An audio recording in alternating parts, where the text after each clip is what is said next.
Gaza's Hamas rulers are aiming high in the conditions they place on stopping rocket fire into Israel in indirect ceasefire talks launched this weekend.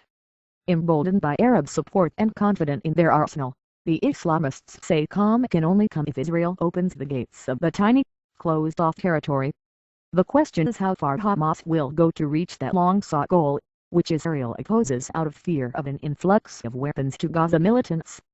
For now, public opinion in Gaza appears to support continued rocket attacks on Israel.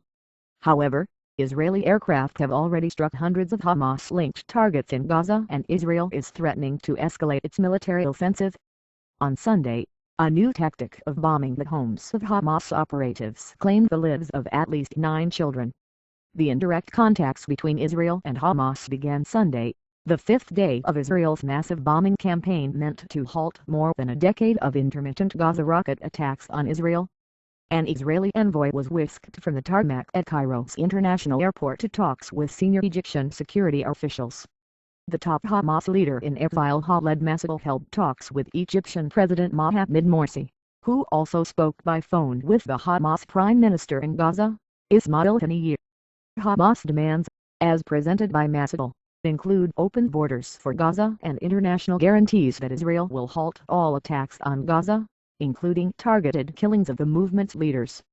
The assassination of Hamas military chief last week after days of smaller exchanges between the two sides marked the start of the Israeli offensive, the most intense since a 3-week-long war 4 years ago.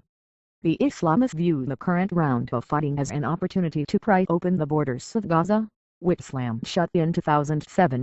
After Hamas wrested control of the territory from its political rival, Palestinian President Mahmoud Abbas. In response to the takeover, Israel and Egypt, then under Morsi's pro-Western predecessor Hosni Mubarak, sealed off Gaza to disrupt Hamas rule. "We will not accept a ceasefire until the occupation Israel meets our conditions," said Izzat Rishak, the senior Hamas official who is involved in the ceasefire efforts in Cairo. Free movement of people and goods in and out of Gaza is seen as vital for Hamas' continued control of Gaza. Both Israel and Egypt's new leader have eased access to the territory since 2007, but many restrictions remain. But even Morsi, who is sympathetic to Hamas as a fellow member of the region-wide Muslim Brotherhood, has resisted Hamas calls for open trade between Gaza and Egypt. Morsi fears such ties could undercut attempts to set up a Palestinian state in Gaza and the West Bank, the territory on the other side of Israel, where Abbas has partial control. Open Gaza borders, including an end to Israel's naval blockade of the territory, would also heighten Israel's concerns about weapons smuggling into Gaza. After Israel withdrew from Gaza in 2005 and relinquished control of the territory's border with Egypt, militants dramatically stepped up the import of weapons through smuggling tunnels.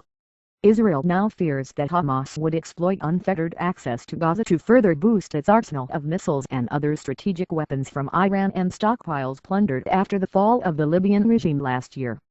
Israel estimates that Hamas already has some 12,000 rockets, including some Hamas claims are being produced by a fledgling local arms industry. Israeli government spokesman Mark Regev would not say Sunday whether Israel seeks a demilitarized Gaza as part of a broader ceasefire package, but said any deal must guarantee an end to rocket fire for good. "We don't want a quick fix and in 2 weeks or 2 months we have another round," he said. "The people of southern Israel have the right to live normal lives, not in fear of incoming missiles." Israeli military spokeswoman Lieutenant Colonel Leibovich said Israel's offensive is meant to cripple the capabilities of Hamas and other militant groups in Gaza. Leibovich said Israel's Air Force has specified hundreds more targets for attack, adding that "we are really determined to reach the goal of the operation." However, Israeli leaders face diplomatic restraints as they consider the next military move, including a possible ground invasion. President Barack Obama and British Foreign Secretary William Hague on Sunday cautioned against an escalation in Gaza, including sending in ground troops, even as they asserted that Israel has the right to defend itself against rocket fire. The Gaza invasion or dramatic escalation of the air campaign could further strain Israel's ties with Egypt, the regional powerhouse and Israel's main conduit to the Arab world. Israeli Vice Premier Moshe Ya'alon said Sunday that Israel is keeping open channels with Egypt, adding that "we hope the Egyptian regime will play a positive role The Egyptian-led ceasefire efforts are taking place against a regional backdrop that is dramatically different from what it was 4 years ago, during Israel's last major Gaza offensive. At the time, Hamas was largely isolated.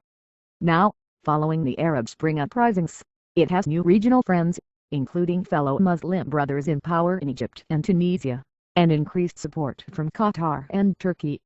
On Sunday, Hamas Massoud also met with Turkish Prime Minister Recep Tayyip Erdogan, who is visiting Cairo.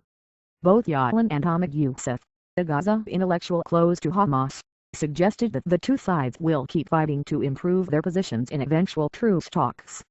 Israel is trying to improve its leverage by striking Hamas hard, said Yalan. We have to deter them, he said. How? By charging them the heavy price right now where they'll have to consider whether they'll go on with their terrorist attacks. Youssef said Hamas is capable of firing rockets as long as Israel bombards Gaza, adding that militants have enough missiles to fire.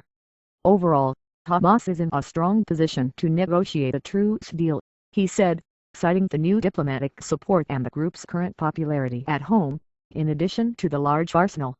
The current round of fighting will eventually grind to a halt, but it's unlikely the two sides will emerge with a durable ceasefire, said Israeli analyst Yossi Alfer. Both sides will have to come down from their lofty demands, and it will require some heavy pressure, he said. Certainly, it will end with some sort of ceasefire, but it won't be kept because Hamas will be rearming and Israel will respond and things will get out of hand within a few months.